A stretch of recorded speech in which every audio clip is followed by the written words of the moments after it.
Hi friends, welcome. My name is Baron and this is my channel where I talk about some book stuff. I'm the Book Baron. Welcome in. So today I'm really excited because I'm participating in the Slow Burn Recommendations collab that Beccie from Beccie Reads is putting together. So thank you to her for putting together such a fun collab. So the folks that'll be participating in this, you can get like all the recommendations. Beccie from Beccie Reads. I think that's kind of obvious, but you know, it's worth repeating. Christi from Christi Reads a Lot, Diana from Diana and the Book Hunt, and Maggie from Maggie's Books and Stuff. So be sure and go and check out everyone's videos to maximize the number of recommendations you can get. But while you're here, stick around for recommendations from me. So for this recommendation, I am kind of defining slow burn on the looser side, but generally we're waiting for the spice. It's taken a while to get there. Right? So like that's kind of the definition that I'm using. I tried to pick a variety of books. So hopefully you find something in here that you haven't read before that you're excited about. But without further ado, let's just jump into things. I think I would be remiss if I did not mention the queen herself, Ms. Mariana Zapata. I think all of her books are slow burn. If she has one that isn't, I've never heard of it. So there's that. I'm gonna recommend my favorite, which is All Roads Lead Here. I almost repeated that this is from Mariana Zapata. But you already know that because you're smart. I think you've picked it up from some context clues. Excitingly, this was recently put back on KU. So this is small town contemporary, single dad, grumpy sunshine. I think a lot of that's kind of the standard Mariana formula. But this is about Aurora. She has gone through a lot in her life. And most recently, it's her divorce. So she's ready to move on and just find new roots or just reinvent her life in some way, reconnect with the old version of her. And so she decides that she's going to move back to the last place she lived with her mother who has passed. And what she's going to do while she's there is do some of the hikes that her mom loved to do and journaled about. So the living arrangement situation's a little bit tricky. There's only one place that's really available, so she books it. But when she gets there, she finds out that her landlord was not expecting to be a landlord because his young son pulled some shenanigans in order to get some money for a guitar. And so he begrudgingly allows her to stay. And he is this grumpy silver fox. He works as a ranger. Ultimately, he's out there because he just wants his privacy. So he's not happy that she's there. So she's just trying to stay out of his way. But you know how these things go. At some point, they start falling for each other. This book is my favorite Mariana because the heroine is optimistic without being too sunshiny. The hero is grumpy without being a jerk. It's that perfect balance of like, you understand those circumstances that bring them together and how these two might kind of clash, but ultimately end up getting along. And a lot of this is like the small everyday moments of Aurora trying to heal from her divorce, from the death of her mother, put down some new roots, and doing that by just having these everyday interactions with the landlord, his son, the people in town. So this is like a good small town if you don't want like quirky, goofy small town. In true Mariana fashion, she waits till the very last second to get these two together. That is my first recommendation. One that I think is underrated, and if you are a fan of Mariana, I want to encourage you to read it. It's When Gracie Met the Grump. So this is the same Mariana formula, right? The grumpy sunshine, then make it superheroes. It's so fun. It's like watching Superman fall in love. Let's get into what this book is about. So Gracie Castro lives life kind of on her own. She lives on the fringes of society, keeps to herself, and that is until a superhero literally crash lands in her front yard. And he's way too injured to kind of get back up and go. So she ends up having to literally drag him into her house and nurse him back to health, and he's not happy to be there. He's so disoriented, grumpy, not used to being at the mercy of other people. So he's grouchy and rude because he literally cannot leave.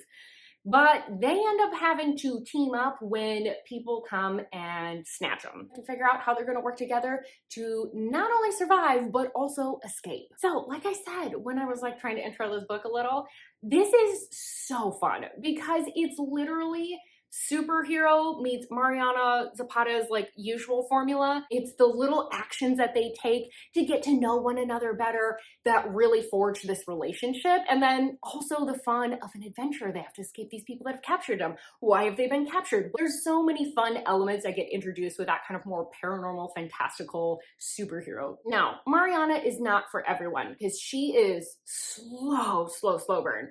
She will make you read 600 pages to get one scene, and it will be at the 99% mark. But some of us do not have time for that, or we just don't like reading big books. And look, that's fair. My author recommendation in general for you, if you want slow burn in like 300 pages or less, Elizabeth O'Rourke. Across the board, that seems to be more of her formula. So I have 2 recommendations from her because I couldn't pick my favorite book from her.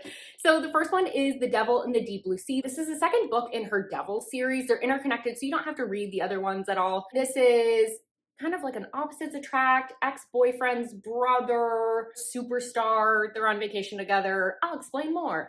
So basically we've got Drew, and she's this famous singer, and she is giving it one last shot with her ex-boyfriend named Six by going on a family vacation with him. She's like, we'll give it one more go and hopefully we can make this work. So the family trip is in Hawaii, hence the palm trees here. And while she's excited to be around his family and reconnect with him, unfortunately, Six's older brother, Josh, is also going to be there, and he does not like Drew. He said some very unkind things about her back when they were dating, and now they're back in each other's vicinity, and they can't help but snipe at each other. But things become more and more heated as the vacation progresses. So this is probably one of my favorite books of all time, to be quite honest. I reread this around my birthday every year because it just makes me happy, and the tension in this is so good. It's just so impressive that she's able to do slow burn in such a short amount of like page length. Comparison, this is still slow burn. And it's funny and witty banter without being fully rom-com-y. Other recommendation for someone who's looking for something a little bit more sad girl melancholy vibes, but also perfect for summer. Actually, both of these are perfect. What is happening to my mouth? Actually, both of Elizabeth O'Rourke's books that I'm recommending are perfect for summer. So this is great timing. It's coming up. The Summer We Fell by Elizabeth O'Rourke. I said it again, I didn't need to, but I thought it was worth reinforcing apparently this time. Also on KU, it's the first in a different series, and it's boyfriend's best friend, second chance, romantic suspense, new adult.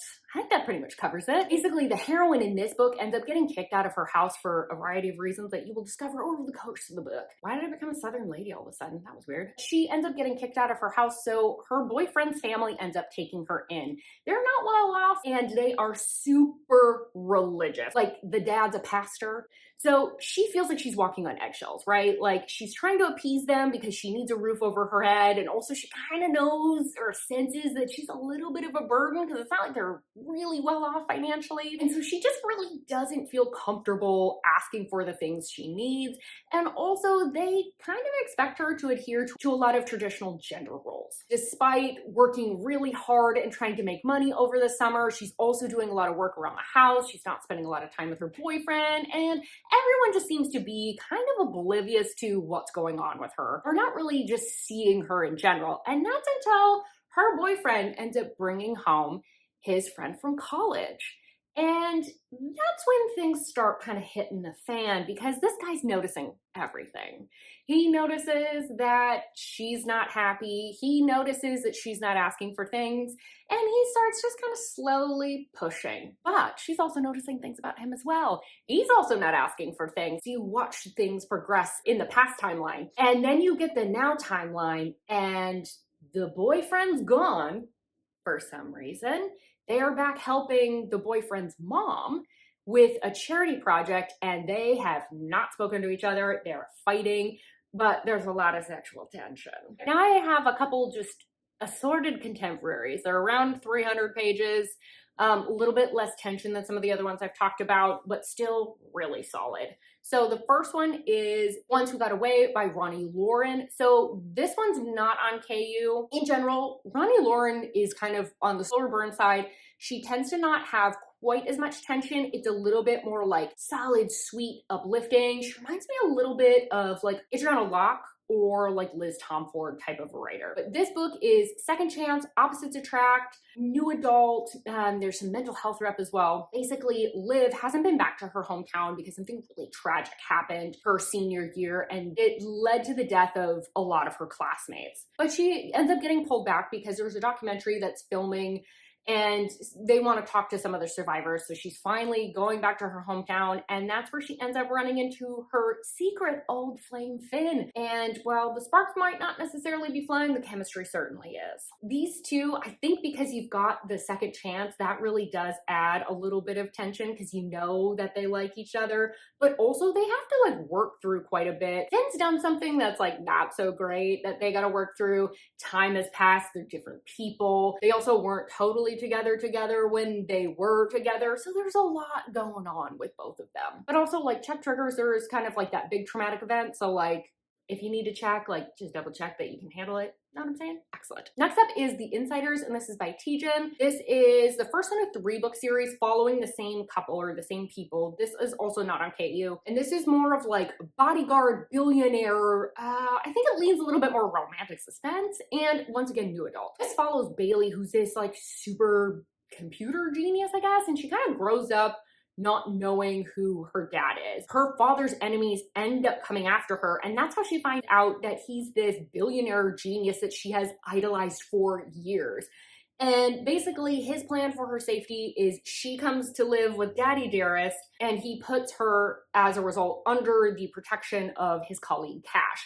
There's a lot of question marks around him. We don't really know how he's like related to the family. He just always seems to be around, but he's kind of the family's fixer. When they screw up, he's the one there to clean up the mess. And you watch her try and navigate this billionaire lifestyle, not really understanding, not having a family who's super excited to have her there, a dad that's not very emotionally available or available at all, and then Cash, her bodyguard, who's kind of always there. I think part of the reason that I really like this one is that it's got like a fun billionaire little wish fulfillment. It almost gives like a Princess Diaries type of vibe where it's like, surprise, actually your lineage is way cooler than you ever thought. It's also kind of got the bodyguard trope, and you watch her just do all these like very billionaire things, but also she's like a hacker, so she's doing her own thing sometimes, and Cash is also a hacker, so like sometimes they have a little banter with that. Now I saved these for last because these are for my dark romance girlies, so definitely, I mean with all books, always check triggers, be a responsible reader, but especially with dark romance, definitely check the triggers on these because